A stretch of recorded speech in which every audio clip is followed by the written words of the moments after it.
যেহেতু বৈশাখের শাড়ি কিনছি তো হেডের লগে তো কিছু কেনা লাগবে, মানে কিছু কসমেটিক আইটেম কেনা লাগবে, বিশেষ করে চুড়ি লাগবে। তো এর লেগে রেডি হয়ে বাইরে যেতে আসি চুড়ি টুড়ি কেনার লাগে। আর রাইতের বেলা যেহেতু একলা, তাই বেশি সময় থাকবো না, খুব তাড়াতাড়ি চলে আসবো। সো হ্যালো এভরিওয়ান, আসসালামু আলাইকুম। কেমন আছেন আপনারা সবাই? আশা করি ভালো আছেন। আপনার দোয়া ভালোবাসা আল্লাহর মধ্যে আমি অনেক ভালো আছি। তো বাসা থেকে বের হয়ে একটা উড়োজাহাজ পাইলাম, তো উড়োজাহাজ উঠতে যাইতেছি বন্দরে দিয়ে কেনাকাটা করতে। আর ভালো কথা এইটা হচ্ছে আমাকে বোলাসা মার্কেট, এটার অনেকেই চিনে থাকবেন, কারণ অনেক দূর থেকে মানুষ আসে এখানে শপিং করার লাগে। এখানে বেশি ইন্ডিয়ার কাপড় চোপড় পাওয়া যায়, মানে কাতান টাতান টাইপের যে শাড়ি বা বিয়ের যত কেনাকাটা এইটার ভিতর দিয়ে করা যায়, মানে ইন্ডিয়ান সবকিছু পাওয়া যায় আর কি। তো দেখতে দেখতে এই বছর একটা কসমেটিকের দোকানে, তো এখানে আইছিলাম আমার কিছু প্রয়োজন জিনিসের লেগে, তো সবকিছু পাই নাই, বিশেষ করে চুড়ি। এই দোকান তো ওই টাইপের চুড়ি নাই, আমি যে টাইপেরটা খুঁজতে এসি। আর সাদা কালার চুড়ি এত পরিমাণ শর্ট পাওয়াই যায় না। তো ওই দোকানে ঘোরাঘুরির পর মাঝে আরও দোকান ঘুরছি, তো সেই ভিডিওগুলো আর করতে পারিনি। তো ঘুরতে ঘুরতে আমার ক্ষুধা লেগে গেছে, হে প্রায় পড়ছে গণ্যদের ঐতিহ্যবাহী রসমালাই খাওয়ার লাগে। তো একলা একলা খুবই বোরিং লাগতেছিল। তো হে এবার খাইয়ে ঠিয়ে আইয়ে পড়লাম আরও একটা দোকানে। তো এই দোকানে একটা চুড়ি পাইছি সাদা, মানে কাচের চুড়ি আর কি, কিন্তু চুড়িগুলো ভালো না, একদম মানে নর্মাল। তো চুড়ি কিনতে যে একটা ঘটনা ঘটছে আমার লাগে, দুইটা উষ্টাও খাইয়ে এককাল আমার জুতার অবস্থা 12টায়, যে জুতা ছুটে গেছে সামন দিয়ে।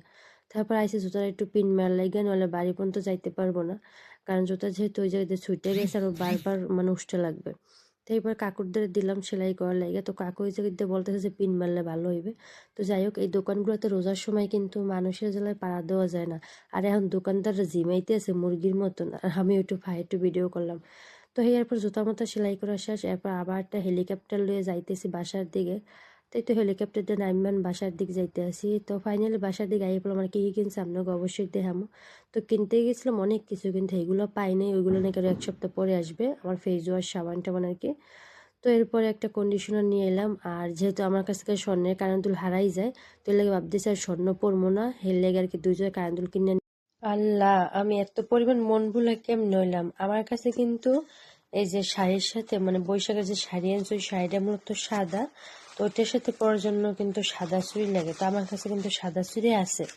আর আমি আজকে সারা মার্কেট ঘুরছি সাদা চুড়ির জন্য, তো মার্কেটে চুড়ি পাই নাই। এই টাইপের চুড়ি খুঁজলাম মার্কেটে, কিন্তু এগুলো পাইনি। অথচ আমার বাসায় কিন্তু এই যে সাদা চুড়ি আছে। আমি সারা মার্কেট খুঁজছি চুড়িগুলা, কোথাও সাদা পাইনি, অন্যান্য কালার পাই, কিন্তু আমার তো লাগবে সাদা। আর আমার বাসায় এত সুন্দর চুড়ি, এই চুড়িটা মানে একবার না 2বার পরছি। আমার মনেই ছিল না যে আমার সাদা চুড়ি আছে, মানে অনেক চুড়ি আছে। আমি যেসব চুড়ি খুঁজছি ওইগুলোই আমার বাসায় আছে, কিন্তু আমার মনে নাই। কি একটা অবস্থা আল্লাহ! এখন যদি সাদা চুড়ি মার্কেটে পাইতাম আর কিনে নিয়ে আসতাম, তখন আবার আফসোস করতাম যে আল্লাহ আমার তো চুড়ি আছে, আমি আবার কেন কিনছি।